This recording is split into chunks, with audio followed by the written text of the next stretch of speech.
نحمد نصلی علی رسول الکریم اما بعد فاعوذ باللہ من الشیطان الرجیم بسم اللہ الرحمن الرحیم۔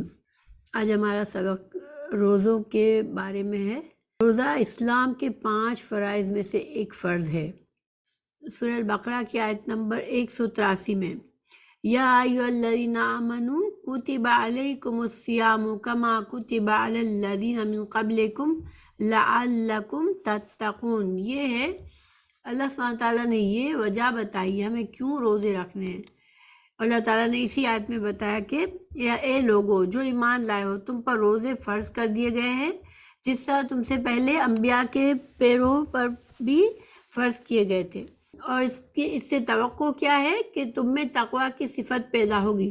تو اللہ سبحانہ تعالیٰ نے ہمیں روزوں کی حکمت بھی بتا دی کہ کیوں مسلمانوں کو رمضان کے مہینے میں روزے رکھنے فرض کیے گئے ہیں، کہ جس سے انسانوں کی تربیت ہوگی، مسلمانوں کی تربیت ہوگی، ان کے اندر تقویٰ آئے گا، اللہ کا احساس ان کے اندر بیدار ہوگا۔ تقویٰ کیا ہوتا ہے؟ یہ وہ احساس ہوتا ہے جو انسان کو ہر وقت ہر لمحے ایک مسلمان کو یہ معلوم ہوتا ہے کہ میرا اللہ مجھے دیکھ رہا ہے، میرا اللہ وہی ہے جس نے مجھے پیدا کیا اور اسی کے پاس مجھے ایک دن جانا ہے، اور وہ میرے معاملات کا، میرے جو بھی اعمال ہوں گے اس دنیا میں نے جو کچھ کیا ہوگا مجھے اس کا جواب دینا ہے، اور میرے نیکیوں کا، میرے اچھے کاموں کا مجھے اللہ تعالیٰ اچھا اجر بھی دے گا، اور میں نے اگر مجھ سے کوئی کمی کوتاہی ہوگی تو مجھے اس سے پوچھا جائے گا۔ ہو سکتا ہے اللہ سبحانہ تعالیٰ مجھے اپنے فضل سے ان کو معاف کر دے، اور اللہ تعالیٰ تقویٰ والے انسانوں کے پھر چھوٹے چھوٹے نیکیوں سے بہت سے ہماری چھوٹی مسٹیکس، ہمارے چھوٹے گناہ معاف بھی کرتا رہتا ہے، لیکن انسان کے بڑے گناہوں کا حساب کتاب بھی ہوگا اور اس پر سزا بھی مل سکتی ہے، اور جو فرائض ہے، بیسک 5 فرائض ہیں، ان کا حساب بھی لیا جائے گا کہ ہم نے ان کی پابندی کس طرح سے کی۔ تو یہ احساس جو ہے یہ انسان کا تقویٰ ہے، اور جب انسان کے اندر یہ احساس ہوتا ہے تو اس کا ہر ایک مومن ہر لمحے کبھی بھی اللہ کی یاد سے خالی نہیں ہوتا، اسے احساس رہتا ہے کہ میرا اللہ مجھے دیکھ رہا ہے۔ تو یہی تقویٰ ہے، اور یہ کیوں رمضان میں بڑھ جاتا ہے، رمضان میں اس کی ٹریننگ کیوں ہوتی ہے؟ دیکھیے روزے ایسی عبادت ہے جو کہ انسان کسی اور کو نہیں پتہ چلتا، کسی کا چہرہ دیکھ کے نہیں پتہ چلتا کہ اس نے روزہ رکھا ہے، ٹھیک ہے؟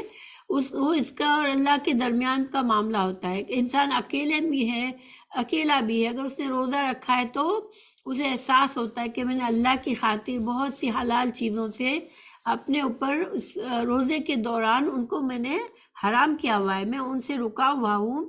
کھانا پینا انسان کے لیے حلال چیز ہے، مگر جب روزے دار روزے میں ہوتا ہے تو وہ ان چیزوں سے اسے بچنا ہوتا ہے۔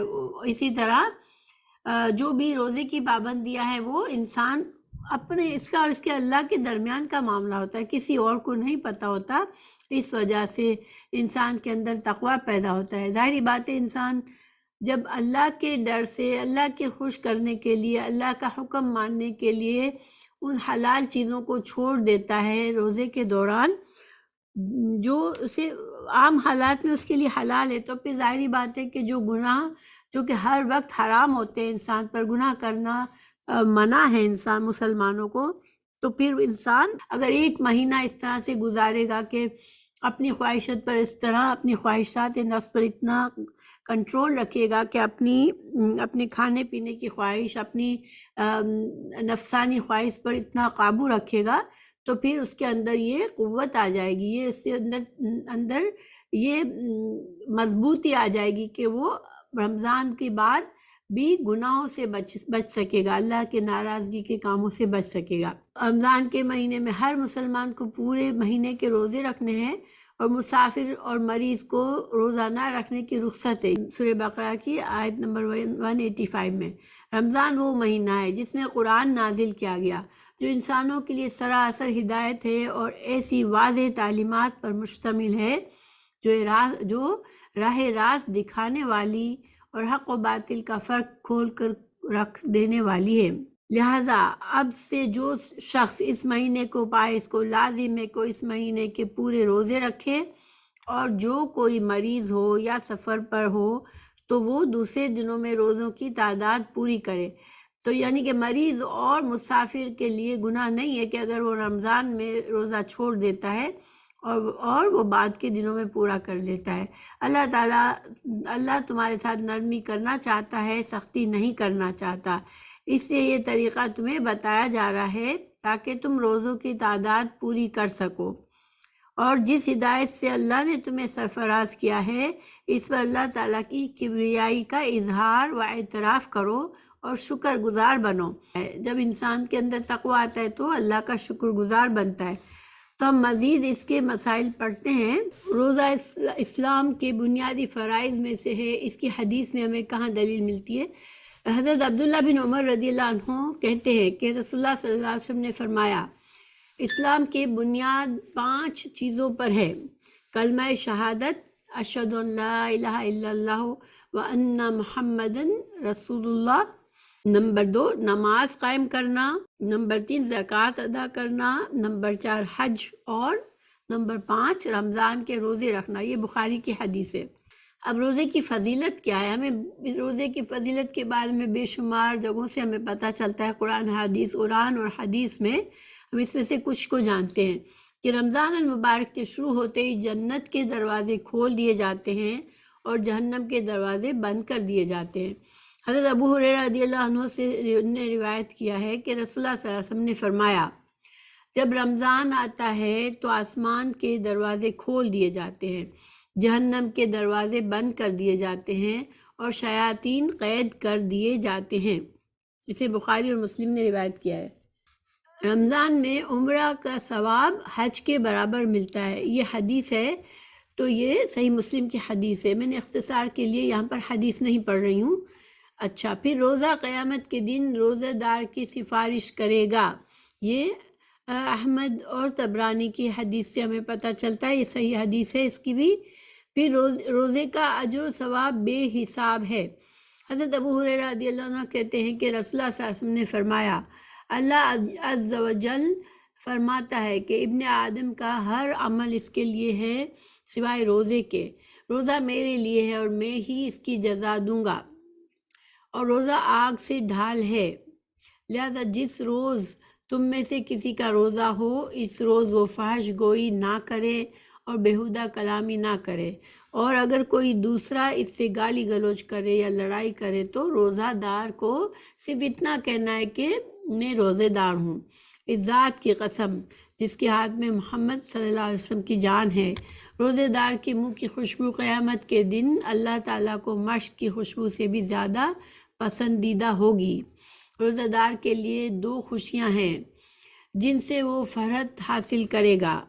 اولاً جب وہ روزہ افطار کرتا ہے تو خوش ہوتا ہے، ثانیاً جب وہ جو اپنے رب سے ملے گا اور روزے کے بدلے میں اسے اپنے رب سے انعام پائے گا تو خوش ہوگا۔ یہ صحیح مسلم کی حدیث ہے۔ دیکھیں اس میں کچھ ہمیں فائدے کیا نظر آئے اس میں۔ سب سے پہلی بات کہ اللہ تعالیٰ نے فرمایا روزے کی اہمیت ہمیں کہاں پتہ چلتی کہ ہر عمل جو ہے بندے کا اس کے لیے ہے، یعنی جو بھی کچھ عمل کرتے ہیں ہم، نیکی کے اعمال کرتے ہیں، ہمیں اس کا جو ثواب اللہ تعالیٰ دیتا ہے، اور ہمیں بہت سے اعمال کے بارے میں ثواب بتایا بھی گیا ہے کہ کتنا جو ثواب ہے کس عمل کا۔ لیکن روزے کا جو اجر و ثواب ہے جو وہ اللہ تعالیٰ نے اپنے پاس چھپا کے رکھا ہے۔ کیوں؟ کیونکہ روزہ ایک ایسی عبادت ہے کسی انسان کے چہرے پر نہیں لکھا ہوا ہوتا ہے کہ وہ روزے سے ہے، اور روزے دار اکیلے میں بھی روزے کی پابندی پوری طرح سے کرتا ہے، اپنے ہر جن چیزوں سے منع ہے روزے میں وہ ان سے بچتا ہے، تو یہ سب کچھ چونکہ صرف تقویٰ ہو اس کے دل میں وہی ایسا کرتا ہے کہ انسان اکیلے میں بھی ان پابندیوں کا خیال رکھتا ہے، تو اس وجہ سے اللہ تعالیٰ نے روزے کا اجر و ثواب بھی اپنے پاس چھپا کے رکھا ہے۔ پھر روزہ ڈھال ہے، یعنی کہ آگ سے ڈھال ہے، یعنی کہ انسان ایک روزہ دار انسان بہت سے گناہوں سے بچ جاتا ہے اور برے انجام سے بچ جاتا ہے۔ ایک تو روزے کی رکھنے کی وجہ سے انسان کے اندر تقویٰ بڑھتا ہے اور وہ گناہوں سے بچتا ہے، اور پھر ایک روزوں کے اجر و ثواب کی وجہ سے انسان کے گناہ جو معاف ہو جاتے ہیں، تو اس وجہ سے وہ بندہ آگ سے بچ جاتا ہے۔ روزے میں نہ صرف جو باتوں کی ہمیں کھانے پینے سے منع کیا گیا ہے اور اپنی نفسانی خواہشات سے روکا گیا ہے، لیکن ساتھ ہی ساتھ فحش گوئی، اپنی زبان کی حفاظت بھی کرنی ہے۔ کسی کی غیبت کرنا، کسی سے لڑنا جھگڑنا، کسی پر تہمت لگانا، یہ چیزیں ویسے بھی گناہ ہے، وہ چیزیں منع ہے، لیکن روزے میں خاص طور سے انسان کو اپنی زبان کا استعمال سوچ سمجھ کے کرنا ہے اور ایسی باتوں سے بچنا ہے جو کہ دوسروں بد اخلاقی اور گالی گلوچ اور دوسروں کو اذیت دینے والی باتیں، بیہودہ کلام، ان سب چیزوں سے انسان کو روزے میں بچنا چاہیے۔ اور جب انسان اس طرح سے کانشیسلی رمضان میں اپنی زبان کا خیال رکھتا ہے، دیکھیں زبان سے گناہ کرنا بہت آسان ہے، اچھے انسان بھی زبان سے بہت دیر نہیں لگتی، کچھ منہ سے بات نکلتے، لیکن جب انسان کی ٹریننگ ہوتی ہے رمضان میں خاص طور سے وہ اپنے آپ کو ان چیزوں پر سے بچاتا ہے، تو پھر اس کے بعد میں بھی اس کے اندر یہ بد اخلاقی کی صفت نکل جاتی ہے اس کے اندر۔ اگر اس کے رمضان سے روزوں سے پہلے اس کے اندر تھی بھی تو ہر کانشیسلی انسان روزے رکھ کے اپنی اصلاح کر سکتا ہے۔ اگر خود انسان کی اپنی غلطی نہ ہو، بعض اوقات دوسرے لوگ اکساتے ہیں، ایسے حالات کر دیتے ہیں کہ انسان کو غصہ آ جاتا ہے یا لڑائی کا ماحول ہو جاتا ہے، تو انسان ایسے وقت میں جب کوئی اور زیادتی کر رہا ہے، کوئی اور لڑائی کرنا چاہتا ہے، تب بھی وہ یہ کہہ کر ہٹ جائے کہ میں روزے سے ہوں۔ پھر اب یہ بات سمجھنا ہے کہ روزے دار کے منہ کی خوشبو اللہ تعالیٰ کو مشک کی خوشبو سے زیادہ پسندیدہ ہے۔ تو اب اس کا کیا مطلب ہے؟ دیکھیں اس کا یہ مطلب نہیں ہے کہ انسان روزے میں اپنے مسواک نہ کرے، اپنے منہ کی صفائی نہ کرے، یہ مطلب نہیں ہے، کیونکہ رسول اللہ صلی اللہ علیہ وسلم روزے کے دوران کئی بار مسواک کرتے تھے اور اپنے منہ کو صاف رکھتے تھے، کیونکہ انسان کے منہ سے بدبو آنا دوسروں کے لیے اذیت کا باعث ہوتا ہے۔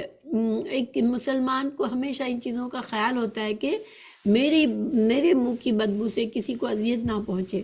اب یہاں اللہ تعالیٰ نے جو فرمایا تو پھر ہم اس کو کیسے سمجھیں کہ دیکھیں یہ اللہ تعالیٰ کا معاملہ ہے۔ ہو سکتا ہے قیامت کے دن جو روزوں کی کثرت کرنے والا ہے اس کے منہ سے مشک کی طرح خوشبو ہو، اس کے منہ سے نکلے، تو یہ پاسبل ہے، لیکن انسان کا اس سے بالکل یہ نہیں سمجھنا ہے کہ انسان کو اپنے منہ کی بدبو کی پرواہ نہیں کرنی روزے میں، ٹھیک ہے؟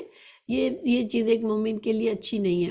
سہل بن سعد رضی اللہ عنہ کہتے کہ رسول اللہ صلی اللہ علیہ وسلم نے فرمایا، جنت کا ایک دروازہ ہے جس کا نام ریان ہے، جس سے قیامت کے دن روزہ دار گزریں گے، ان کے علاوہ اس دروازے سے کوئی دوسرا نہیں گزرے گا۔ یہ بخاری اور مسلم کی حدیث ہے، تو یہ روزہ داروں کو اس سے بلایا جائے گا، جنت کے اس دروازے سے۔ ابو ہریرہ رضی اللہ عنہ سے روایت ہے کہ رسول اللہ صلی اللہ علیہ وسلم نے فرمایا، رمضان کی پہلی رات ہی شیاطین اور سرکش جن باندھ دیے جاتے ہیں، جہنم کے سارے دروازے بند کر دیے جاتے ہیں اور ان میں سے کوئی ایک دروازہ بھی کھلا نہیں رہنے دیا جاتا، اور جنت کے سارے دروازے کھول دیے جاتے ہیں اور اس میں سے کوئی ایک دروازہ بھی بند نہیں رہنے دیا جاتا۔ اور ایک منادی کرنے والا فرشتہ اعلان کرتا ہے، اے بھلائی کے چاہنے والے آگے بڑھ اور دیر نہ کر، اے شر کے چاہنے والے رک جا۔ اور رمضان کی ہر رات اللہ تعالیٰ لوگوں کو جہنم کی آگ سے آزاد کرتے ہیں۔ ابن ماجہ کی حدیث ہے، اس میں بھی کئی فائدے ہیں۔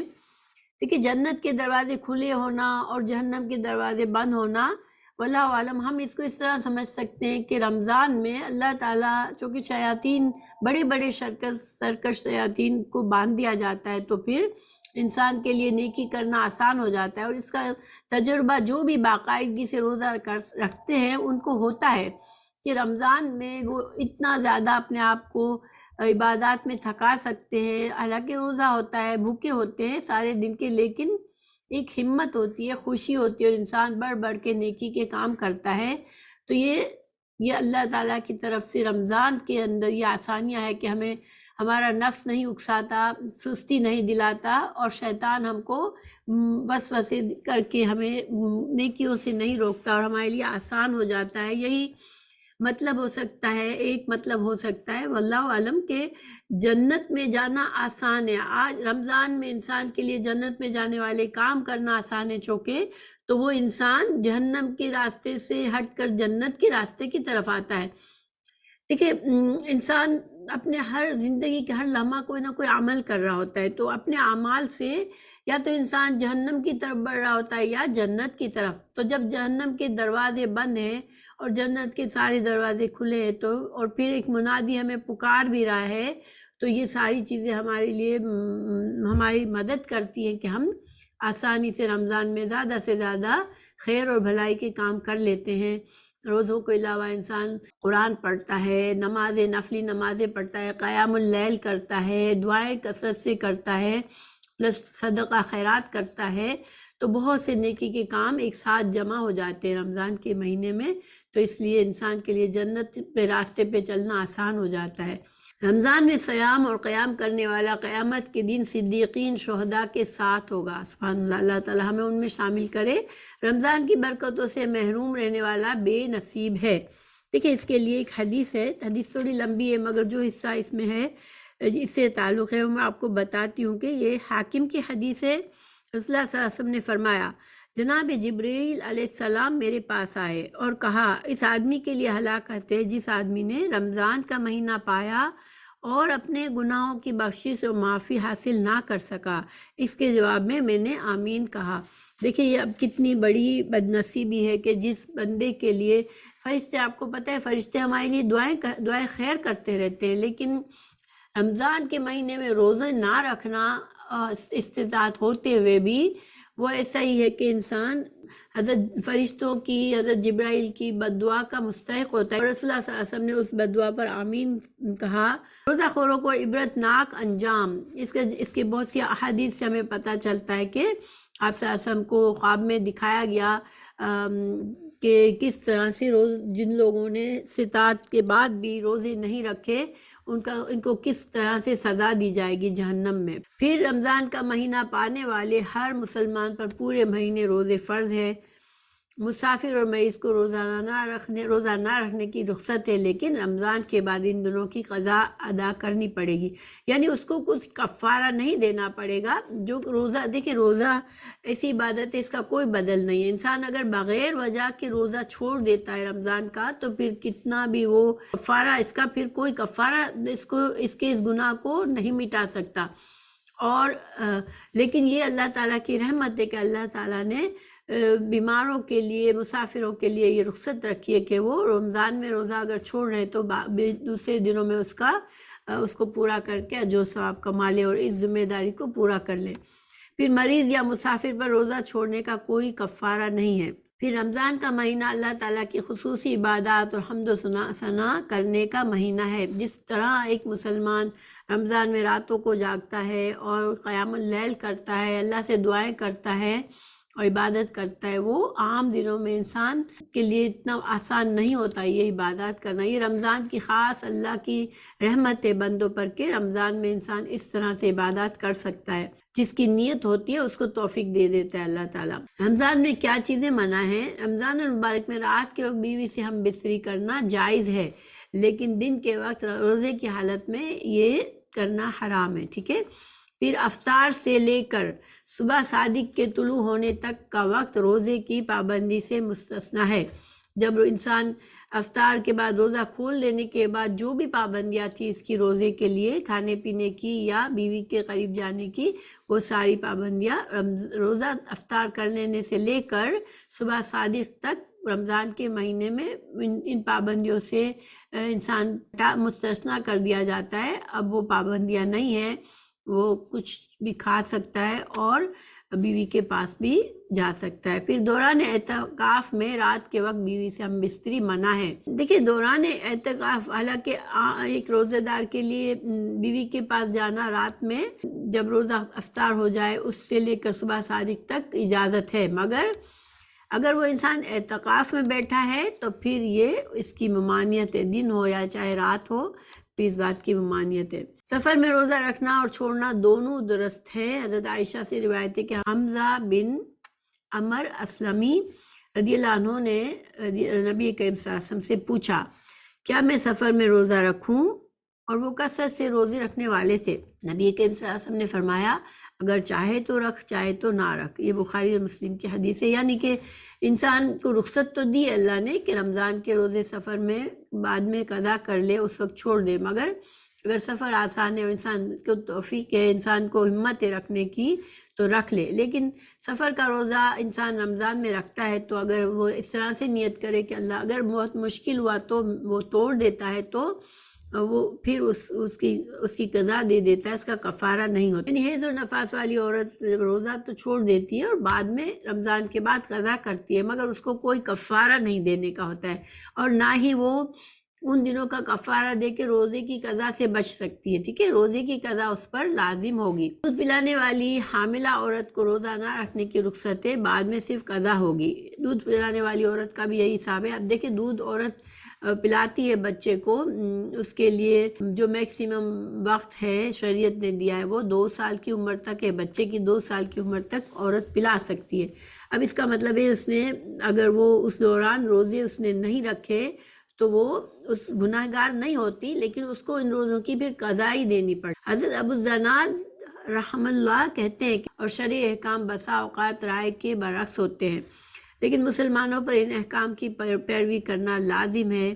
ان احکام میں سے ایک یہ بھی ہے کہ حائضہ روزوں کی قضا تو دے لیکن نماز کی قضا نہ دے، اسے بخاری نے روایت کیا ہے۔ نمازوں کی قضا بہت مشکل ہو جاتی ہے، اس لیے اللہ تعالیٰ نے بندوں کو رخصت دی، اللہ نے اپنی بندیوں کو اس کی رخصت دی۔ اچھا، سفر یا جہاد میں دشواری کے پیش نظر روزہ ترک کیا جا سکتا ہے، اگر رکھا ہو تو توڑا جا سکتا ہے، اس کی صرف قضا ہوگی، کفارہ نہیں ہوگا، یہ میں نے پہلے بتا دیا۔ بڑھاپا یا ایسی بیماری جس کے ختم ہونے کی توقع نہ ہو، اس کی وجہ سے روزہ رکھنے کے بجائے فدیہ ادا کیا جا سکتا ہے۔ ایک روزہ فدیہ ایک مسکین کو 2 وقت کا کھانا کھلانا ہے۔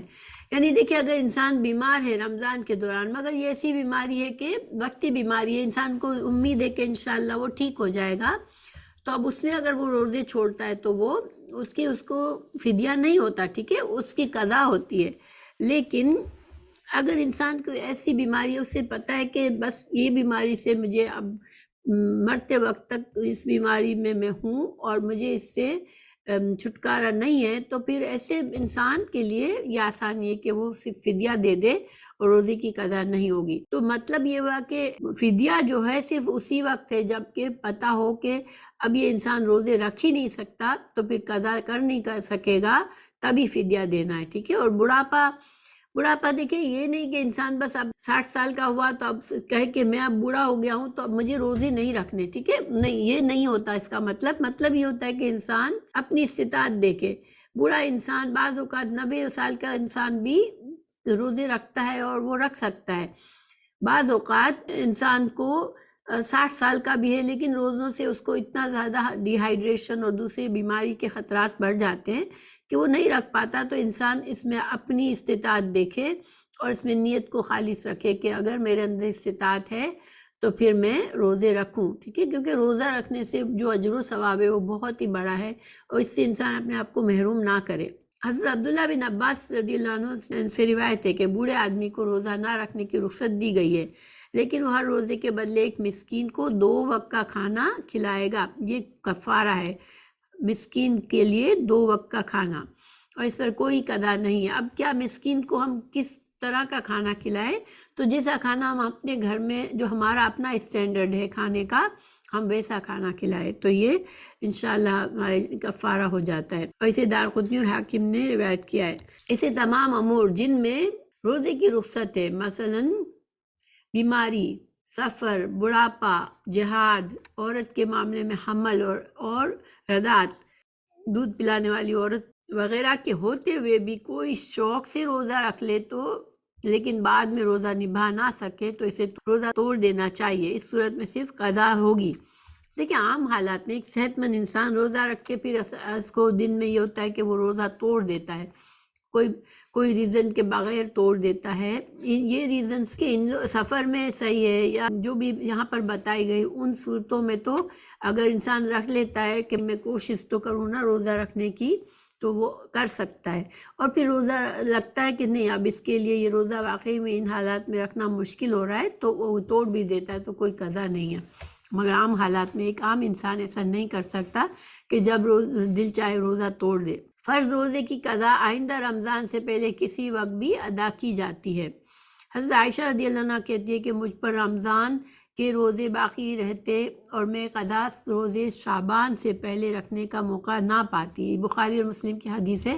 تو گویا کہ رمضان کے بعد سے لے کر اگلے سال کے شعبان تک کب یعنی 11 مہینے ہیں اس کے پاس کہ اپنی روزوں کی قضا پوری کر سکتا ہے. لیکن انسان کو بہتر ہے کہ انسان اپنی کوشش سے جلد از جلد ان روزوں کی قضا پوری کر دے، کیونکہ انسان کی زندگی موت کا بھروسہ نہیں ہے.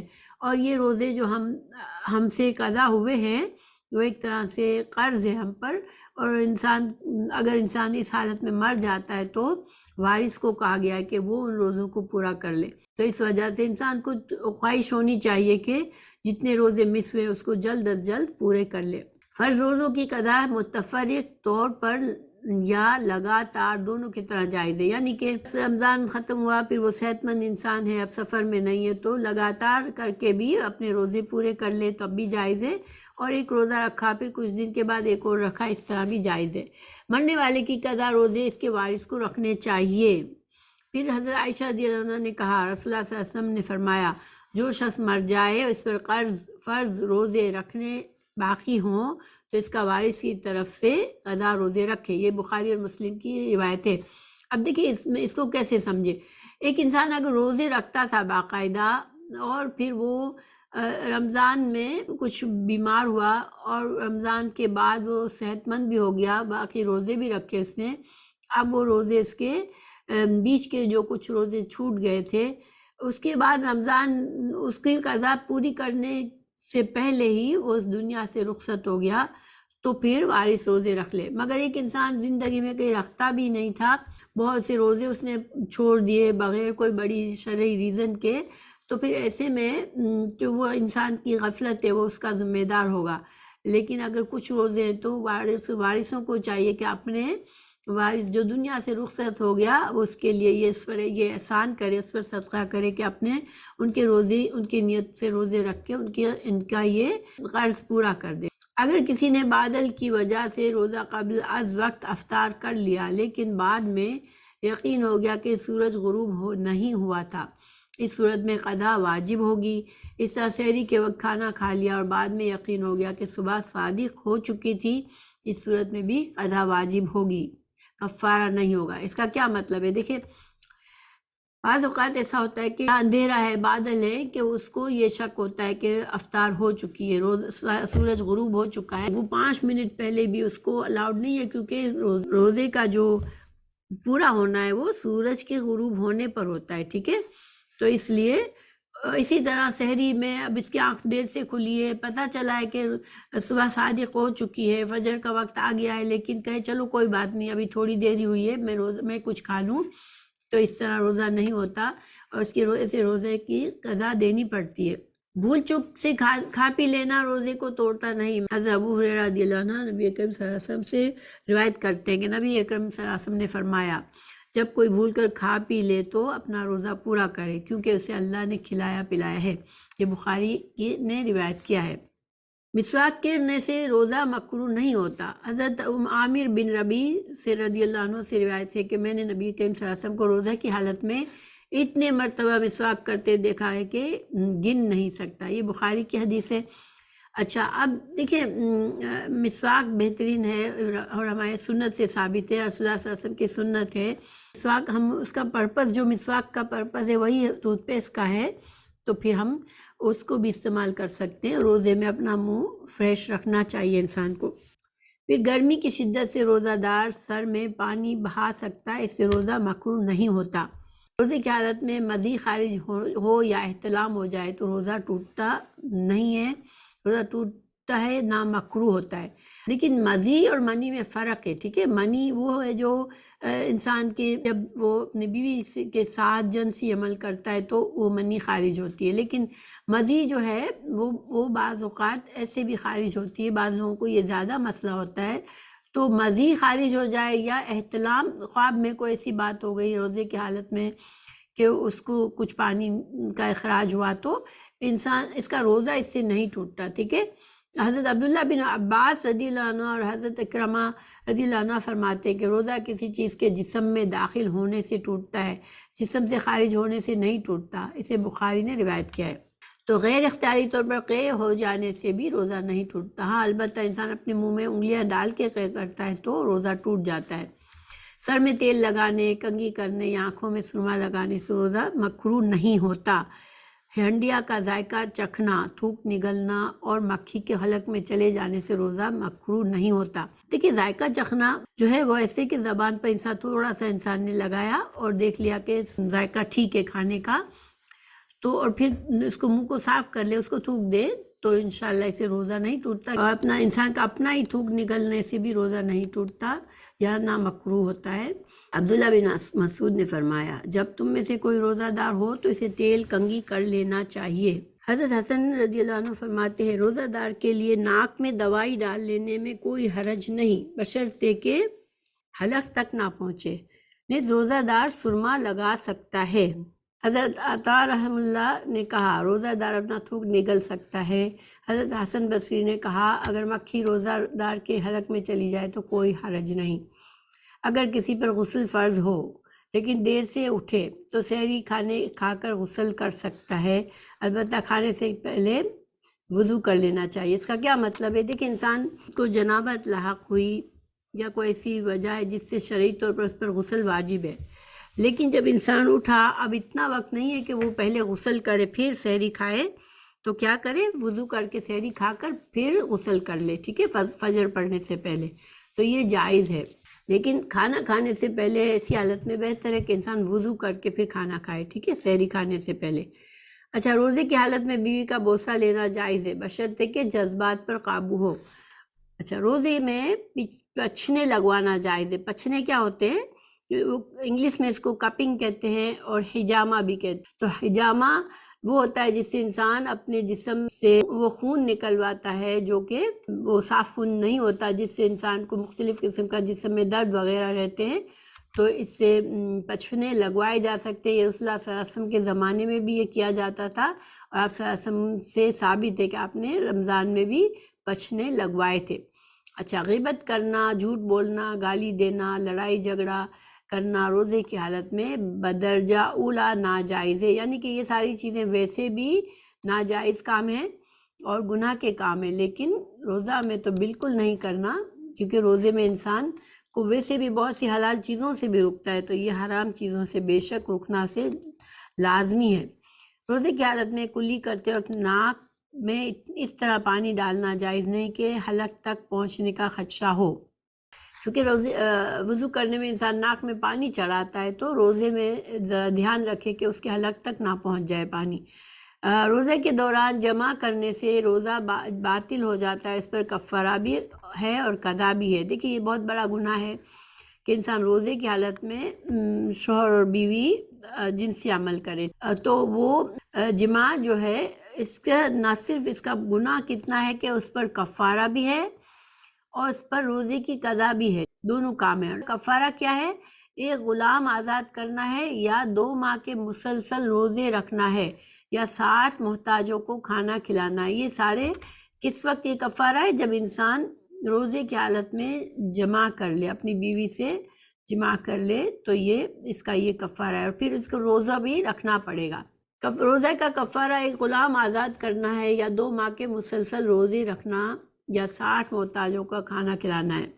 حضرت سعید بن مسیب رضی اللہ عنہ کہتے ہیں کہ ایک آدمی نبی کریم صلی اللہ علیہ وسلم کے پاس آیا اور کہا میں نے رمضان کا روزہ توڑ دیا ہے۔ نبی کریم صلی اللہ علیہ وسلم نے فرمایا صدقہ کر، اللہ تعالیٰ سے معافی مانگ اور روزے کی قضا ادا کر۔